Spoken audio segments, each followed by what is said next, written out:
ఆకాశానికి అంత గజం మీద కట్నం లోపల రాజ్యాల రాత్రి కట్టానికి అగ్గి పెడుతున్నారు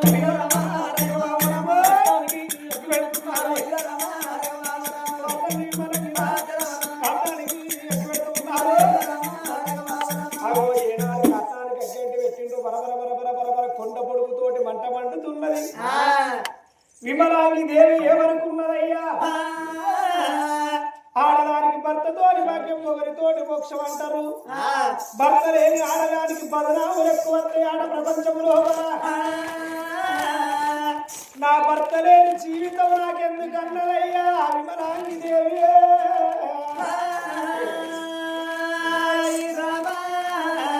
చేసుకున్న భర్త ఎవరేశ్వర మహారాజు కట్టమేనాడు గారుతున్నదో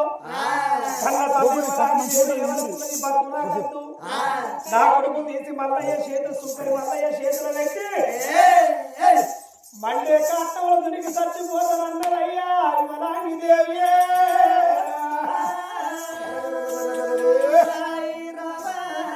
కొడుక సుంకరి మల్లయ్య కొడుకులు చేత పట్టుకోకొడుకు నా భర్త కట్టం వారుతున్నది కాబట్టి నా కొడుక అగ్గి కొర్ర ఎగేసి వస్తాను అన్నది. అమ్మవారి విమలాంగి దేవి సుంకరి మల్లయ్య చేతుల్లో కొడుకులు పెట్టి అన్న తల్లి విమలాంగి దేవి భర్త కాటం చుట్టూ తిరుగుతున్నది. విమలాంగి దేవి భర్త కాటం చుట్టూ తిరిగింది, దండం పెట్టింది ప్రజలందరికీ. కొడుకు మల్లయ్య నా కొడుకు పైలో అన్నది. అమ్మవారి విమలాంగి దేవి మండే కాటం లోపల సజీవ దానం అంటే తాను ఉండగానే భర్త కాటంలో దొరికి చచ్చిపోతున్నది విమలాంగి దేవి. సతీ సగం ఆడబట్టి అందుకొరగ చూడు కథ కన్న తల్లి చూడు విమలాంగి దేవి భర్త కాటంలో మండే కాటంలో దొరికి చచ్చిపోయింది. మరి ఎలనాటి కాలం లోపల చూడుంటే ఎవరాల అక్కలాల అలగించేడు దాతలాల భర్త కాటంలో దొరికి చచ్చిపోయిన వాళ్ళు కొంతమంది ఉన్నారు. అందులో ఎలనాటి కాలం లోపల ఢిల్లీ ఎత్తినప్పుడు పట్ట వేల వాళ్ళు పంచ పాండవులు అత్తది అది మెంబర్ల పడుతుంది. అలనాటి కాలంలో ఢిల్లీ ఎత్తినప్పుడు పట్ట వేరే వాళ్ళు పంచ పాండవులనగా ధర్మరాజు భీముడు అర్జునుడు నకులుడు సహదేవుడు వాళ్ళ కన్న తండ్రి పాండురాజుకి ఇద్దరు భార్యలు. పెద్ద భార్య ఏమో కుంతిదేవి, రెండవ భార్య మాతృదేవి. కుంతికి అన్న కొడుకులేమో ముగ్గురు, మాతృకి అన్న కొడుకులేమో ఇద్దరు. కుంతికి అన్న కొడుకులల్లా పెద్దవాడు ధర్మరాజు, రెండో వాడు భీముడు, మూడో వాడు అర్జునుడు. మరి మాతృకి అన్న కొడుకులల్లా నాలుగో వాడు ఏమో నకులుడు, ఐదో వాడు సహదేవుడు. వీళ్ళు ముగ్గురు వీళ్ళు ఇద్దరు కలిసిన ఐదుగురు పంచపాండవులయ్యా. పాండురాజు ఒకనాటి కాలం లోపల పాండురోగం వచ్చి చచ్చిపోయినాడు. మరి పాండురాజు చచ్చిపోతే అమ్మవారు మాతృదేవి ఎవరికున్నది, నా భర్త లేని జీవితం నాకెందుకు అని అమ్మవారు మాతృదేవి చిన్న భార్య మాతృ ఆ కొడుకు నకుల మహారాజు సహదేవుడు తీసుకొచ్చి నీకు పుట్టిండ్రు ముగ్గురు కొడుకులు, నా కొడుకులు ఇద్దరు, ఐదుగురు పిల్లగాళ్ళని చేతుల్లో పెడుతున్నారా అని పాండురాజు చచ్చిపోతే మండే కాటం లోపల మాతృదేవి అలనాటి కాలం లోపల ఈ కన్న తల్లి విమలాంగి దేవి ఎట్టి చచ్చిపోయిందో అమ్మవారు ఆ తల్లి మాతృదేవి పాండురాజు కాటంలో దొరికి చచ్చిపోయింది. ఓ తల్లిరారో భర్త లేని భాగ్యం ఎందుకు, లేని మోక్షం ఎందుకు, నా జీవితం వ్యర్థమనుకున్నది విమలాంగి దేవి. భర్త కాటంలో దొరికి చచ్చిపోతే అయ్యో అయ్యో అయ్యో అయ్యని లోకము ఏడుస్తున్నారు. ఆ కన్న తల్లి విమలాంగి దేవి చచ్చిపోయే వరకు వంటి మంత్రులు బాధపడుతున్నారు. కన్న కొడుకు సుంకరి మల్లయ్య ఎవరుకున్నాడు, అయ్యో తల్లి విమలాంగి దేవి నీ భర్త కాటంలో దొరికి చచ్చిపోతువా అని ఆ కొడుకుని తీసుకున్నాడు. ఎదగద్దుకుంటాడు. ఆ కొడుకుని ఎత్తుకొని భవనాల వేడి గంగ కాడిగచ్చి గంగల స్నానం ఎత్తున్నారు.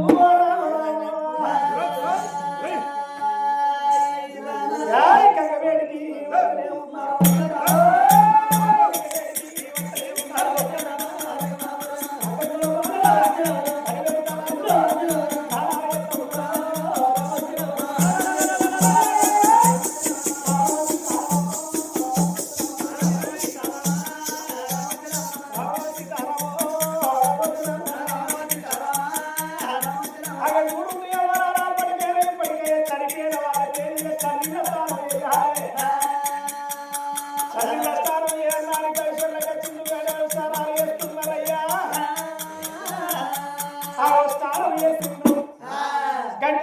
ఆరగించింది ఎనకటి కాలం మధ్యగంట సల్లగా ఆరగించి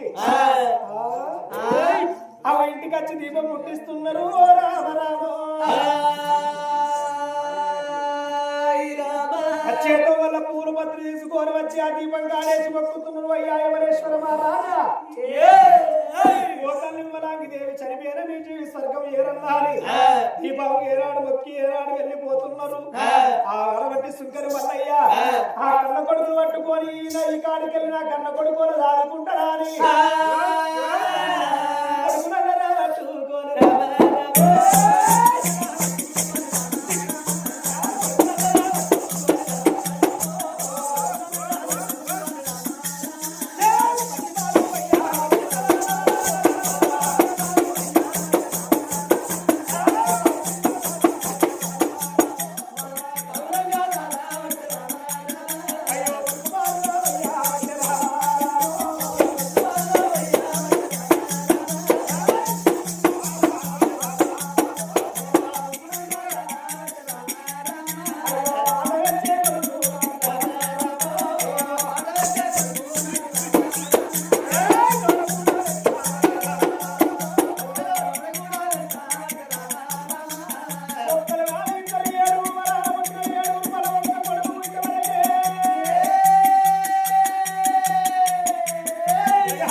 ఒకవేళ చనిపోయిన వాళ్ళ పేరు మీద అటువంటి కర్మలు లేకపోతే అటు స్వర్గానికి అంతకంటే భూదేవర కంటక అంతర్హార విష ప్రేతాత్మలు విషాచులై తిరుగుతారాట ఓ తల్లులారో